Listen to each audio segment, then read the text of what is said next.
Empower Radio presents Out of the Fog. Join intuitive guide and spiritual teacher Karen Hager for lively, positive conversation with light workers, healers, and dynamic wisdom keepers. Get ready for inspiration and connection.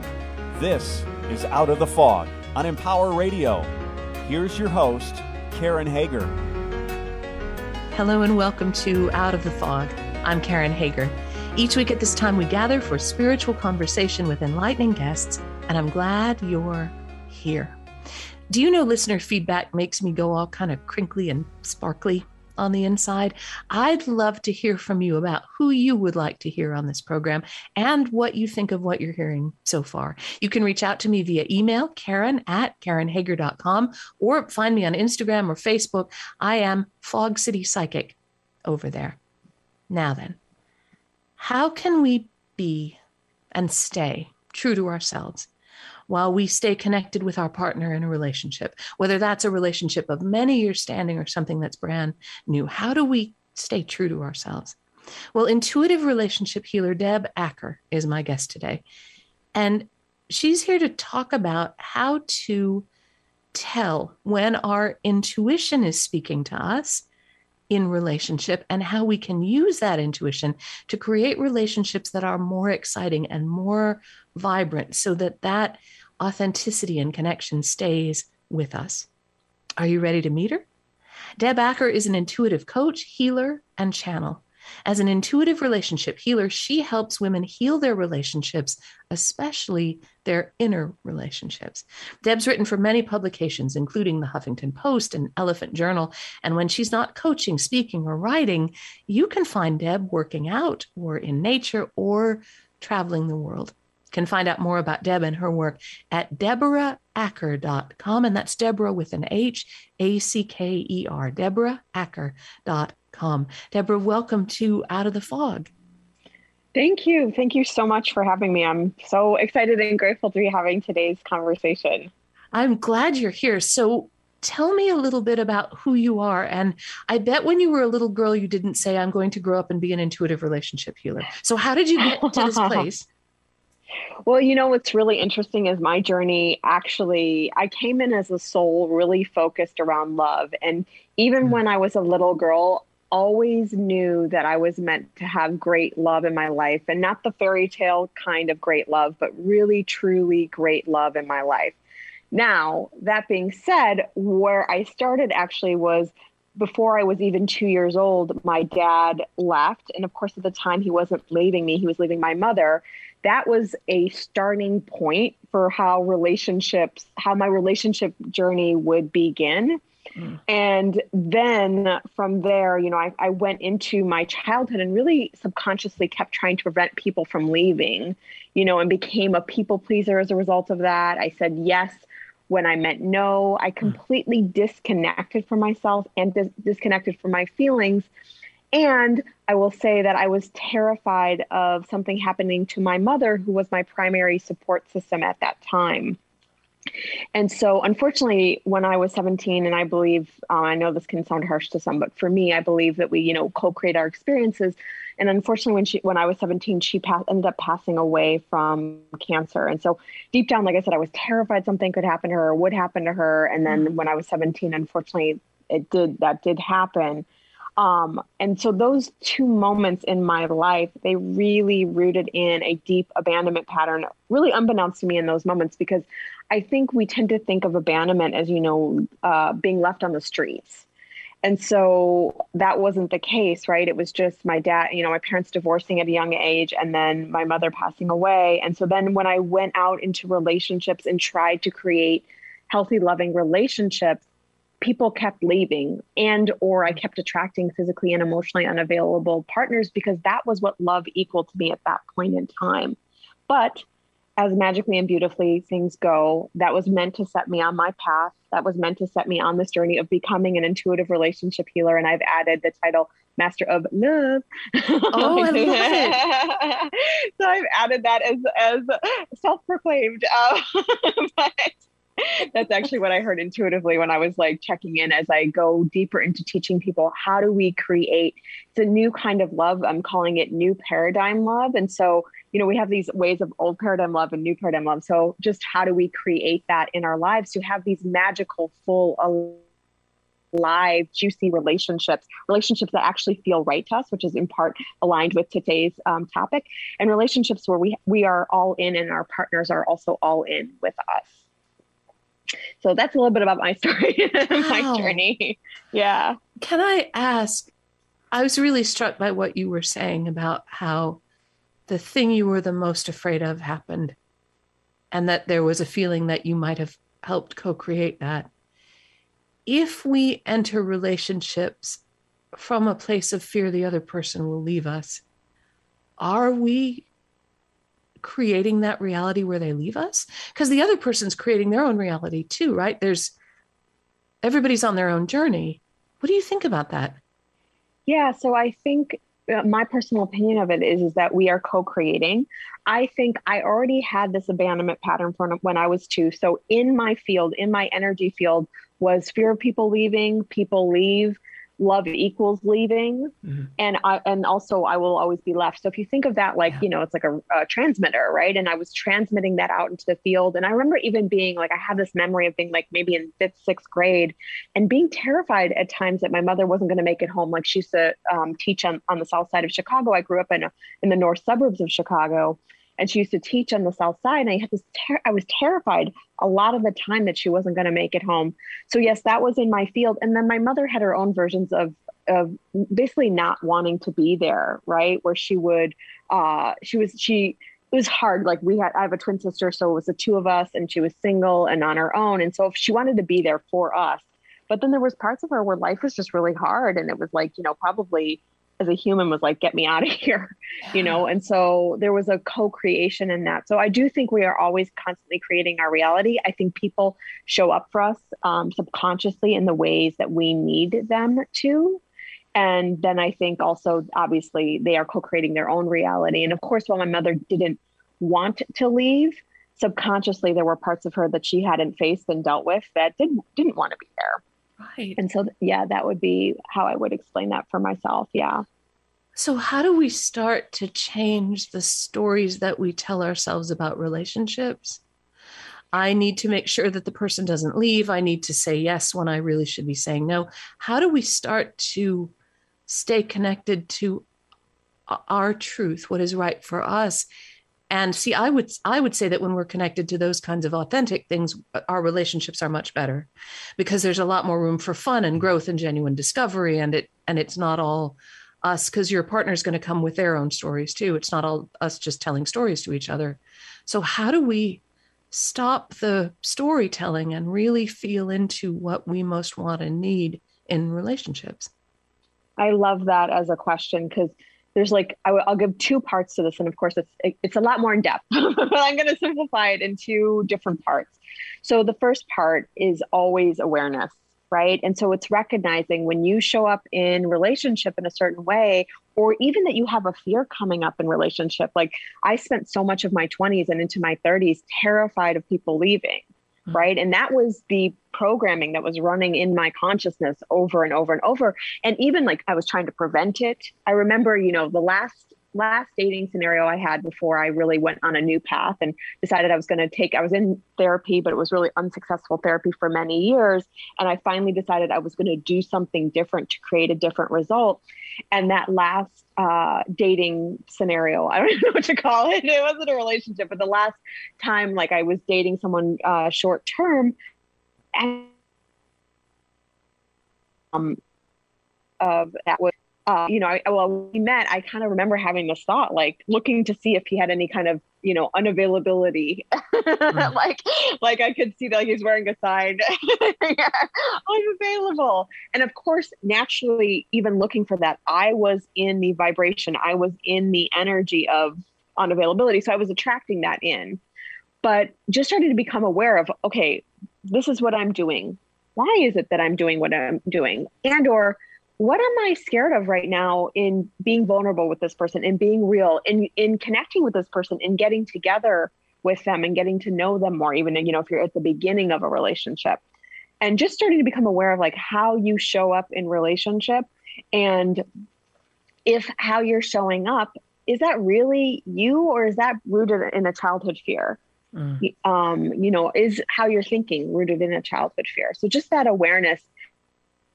And, you can even, one of the tools I was using a lot when I was first getting into this work was, I wonder why this is in my field. What is this here to show me? And how is this here to help me to learn and grow? And so every interaction, every dynamic, it was like, okay, what is this here to show me that lives within me? Right. And maybe it's here to help me to heal something. So what is that? And just starting to be willing to look at that and really take notice of that. And then from there, a thing that I love, because our relationships, I believe wholeheartedly, and I have seen this through my own path of healing, every single relationship I am creating, interacting with, all of that is based on my relationship with myself. And so when I can start to really notice, first of all, how am I relating to myself? Do I honor my feelings, right? Do I acknowledge my experience? Do I even know what it is that I need or want or desire in a moment? Do I even know what it is that I'm feeling, right? And so starting to ask simple questions like, what do I need right now? What do I want right now? What am I feeling right now? And you can do that when you're with another person, and you can also do that when you're alone. And so again, if you're willing just to say, what do I want right now? What do I need right now? What am I feeling right now? And to take a pause like 3-4 times throughout your day, or if you're hanging out with someone and you find yourself losing that person, because I think that is so super common in relationships, right? We don't, especially depending on what your wiring was when you were growing up, so much of the time our wiring was that we sort of, I always use this example, but I love it as an example where, if you've ever watched a musical and there's like, the main actor, actress, and then everyone dancing around that person. And in your life, are you the main actor or actress, or are you the person dancing around the other person and you're not even the main, actor in your own life? And so I think that that's so important. It's so powerful, and it's so necessary as we start to move and return to ourselves and connect to ourselves. So we stop doing things to be a people pleaser. We stop doing things because we think being a good person is saying yes in this situation, even if it's like something we don't want to do. And so we start to recognize that, and just, again, that connection to our feelings and our experience, and going, wait, my feelings, my experience matter, and I am allowed to take up space in this moment. And that may tie right into this idea of using our intuition to help us in relationships, because if we're not seeing clearly in the present moment who we are and what we want, if we're not curious, if we're not asking those questions, it's darn difficult, at least I find for myself, it's darn difficult to access my intuition if I'm dancing around somebody else, worrying about what somebody else is thinking, telling myself stories. For me to connect with my intuition, I need to be clear and present with myself. Absolutely. And that's the thing that we're all intuitive, and the thing that tends to block us from our intuition so much of the time is our childhood wounding and our childhood patterns. And so the more we work on those, the more that we heal those, the more all of that happens. All of a sudden, the intuition that's always coming through, we're actually start to become more tuned to it, right? So we're able to, however it comes through for you, and you can open the parts that don't, the ways it doesn't come through, but like whether it's hearing, whether it's seeing, and then the less tangible ones of feeling and knowing, which are 4 of the main ones. There's other ways intuition comes through, but those are 4 of the main ones. When we can start to really clear our patterns, acknowledge, like, say for instance, you're a people pleaser, right? If anyone who's listening is a people pleaser, it's like, okay, what am I scared of if I don't do what this person wants me to do? Right. And starting to ask yourself some of those hard questions, which again is starting to create a deeper connection with yourself and tuning into yourself, as opposed to being in the outer world and just sort of functioning, well, I have to be a people pleaser because otherwise, Joe Schmo isn't gonna, is not gonna love me, or is not gonna like me, or I'm not gonna get that promotion, or, they're not gonna want to be friends with me. And so really starting to take a look at that. And again, part of what we're talking here about today is how do we build a strong sense of self, right? And then having that stronger sense of self does lead us to our intuition and to having more and connecting to and having more of our intuition in our relationships. You're listening to Out of the Fog, and I'm talking with Deb Acker. You can find out more about Deb and her work at DeborahAcker.com. That's DeborahAcker, DeborahAcker.com. So, Deborah, how does it feel? I think it's different for everybody. I love that you gave us some of the clairs, right? Seeing, knowing, hearing. One of my favorites, I think it's clairalience, but I have a friend who called it clairsmelliance, and for now it will always be clairsmelliance. So whether you're clairvoyant or clairsmelliant, how do we feel into our intuition and start to build some trust that our intuition is something that's like worthy of our attention? If we're people pleasers, if we've told ourselves a lot of stories, our intuition often is something that we're like, what's that? Is that my intuition? No, it couldn't be. I'm sure it's not. No, it's not. We ignore it. We put it to the side. Yeah. So I feel like see me describing things intuitively, but I feel like one of the ways that you start to do this is to start to even notice if you had a few moments in your life where you just knew something, or you just felt something, or you had this vision and you couldn't really explain it away, And so, I mean, I described several examples of this in my book, Living Deeply, but I'll give you a couple of different examples. So one of them was I was in 6th or 7th grade. I think we were at Pretty Woman, the movie, and I was sitting with my mom and my sister in the theater, and these people came and they sat right in front of me. And I was a very outspoken child. And so I, sort of I just was like, I couldn't see. And so I put my feet up on the chair, and my mother was like, get your feet down. What are you doing? Get your feet down. And my instant response, my instant reaction was, they didn't pay to be here. And again, that was something that I couldn't explain away. I was like, and later my mom, they got up and left actually because they heard me say that. And they were like, and that was back in the day where you movie hopped and, kind of people sat in movies, for hours, right? Movie hopping. Wow. So yeah, so that was one, that's one example of how our intuition came through. And then when my mother got sick and then they told her she was okay, I had a really strong, she's not okay. But again, didn't have the words or the consciousness in that moment to recognize that was actually my intuition and not just fear.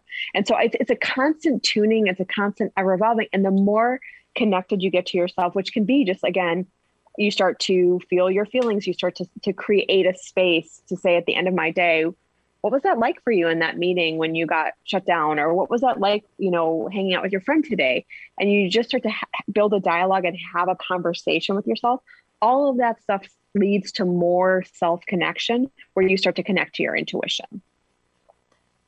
When you help people use their intuition in relationships, what are some of the ways that they can use intuition? I work as a professional intuitive. People often ask me about intuition in relationships. And sometimes what they really want to know is, how can I know what my partner is thinking? And to make myself more like what this person is wanting me to be, right? I don't think that's how we use intuition in relationships. I don't think that works that way. That folds right back into that weird story that you tell yourself, right? So yes. What's a healthy example of using intuition in relationship, and how can listeners start to use their natural abilities, because I agree with you, everybody's intuitive, to help enrich the relationships they're in? Yeah, so let's start at the beginning. Say, for instance, you start dating someone. Immediately when you're interacting with them, immediately when you sit down with them, you kind of have a gut feeling a lot of the time, right? This is somebody I'd like to get to know more, or you know what, this isn't really the right thing for me. And sometimes we listen to that gut feeling and sometimes we don't, right? And so really starting to become more aware of when I have that gut feeling, it's probably because it's accurate. It's probably because it's true, right? Then starting to, when we are relating to and interacting with our significant others or in any relationship, we are constantly getting messages about things that feel right and things that don't feel right, and really recognizing where our boundaries are, right? So it's like, I'm trying to think of an example. Like, say this is a simple one. Say for instance, like, you're starting to get intimate with a partner and you have that feeling like it's too much or it's too soon.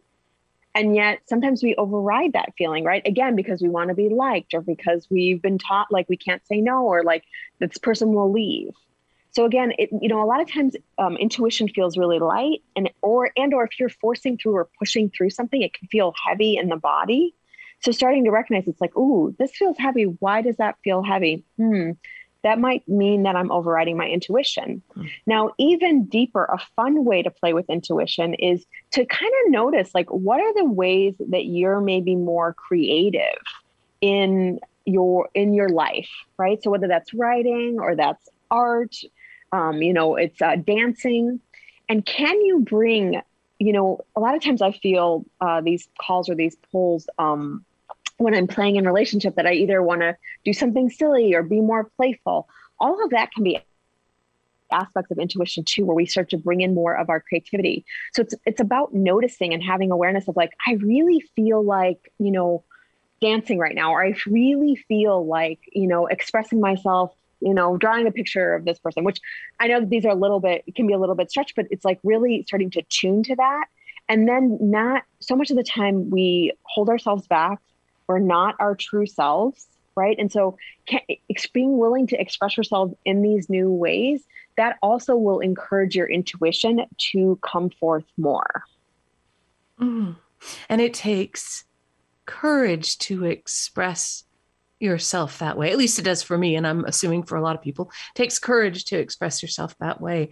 And I would say, at least just in my work with my own intuition, that when you are brave enough to have that authentic expression, to say whatever it is, or draw it, or dance it, or whatever it is, that deepens your connection with your guides or your team or source, or however you think about intuition, deepens your connection with your intuition. And it doesn't mean you're having a super psychic relationship with someone.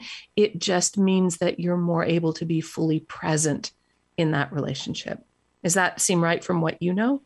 Yes, fully present, more real. And here's the thing about all of this. The safer we feel with ourselves, the safer we will feel to be our true selves in our relationships. I love it. So, and part of how we feel safe is we tune to those messages, right? Part of how we feel safe is we build the relationship with ourselves by tuning to our needs and our desires and our feelings, right? So when we tune to there's all these different aspects, and I just mentioned a few, there's many more, but when we start to tune to those aspects and really have our own back and say no when we mean no, for instance, it's another way that we can feel safe.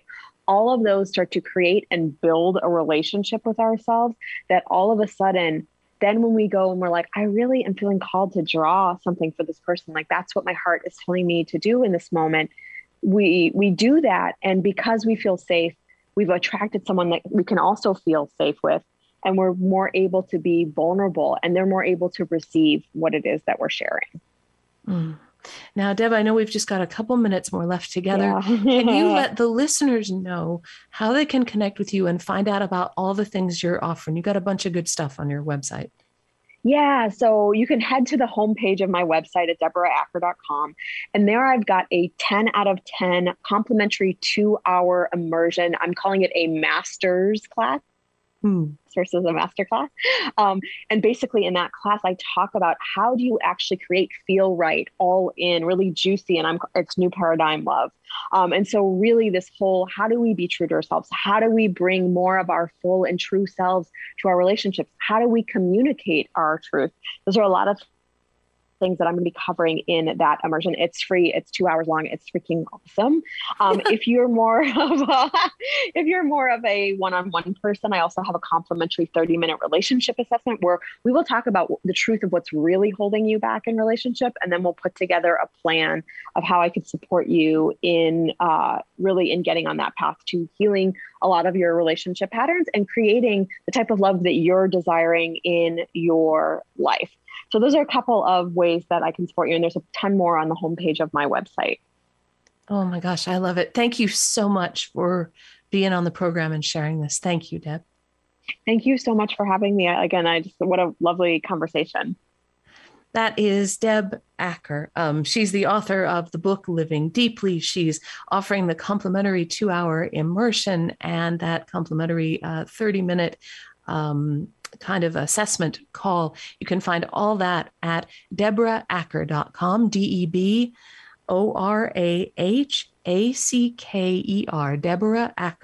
deborahAcker.com. And of course, you can always find me at karenhager.com. It's a great place to find out about upcoming classes and events and what's coming up next on this radio program. And I'd love your feedback to help keep this show getting better. Who do you want to hear a conversation with? What do you think about what you've heard in the last weeks or months or years that you've been listening to Out of the Fog? So you can get me, Karen at karenhager.com is my email address. You can find me on Instagram and Facebook. I'm Fog City Psychic over there. And of course, you can always book a private intuitive session with me at karenhager.com. And thank you for listening today. Together, we are spreading a little more light in the world, and a little more light is always a good thing. Until next time, I'm wishing you peace.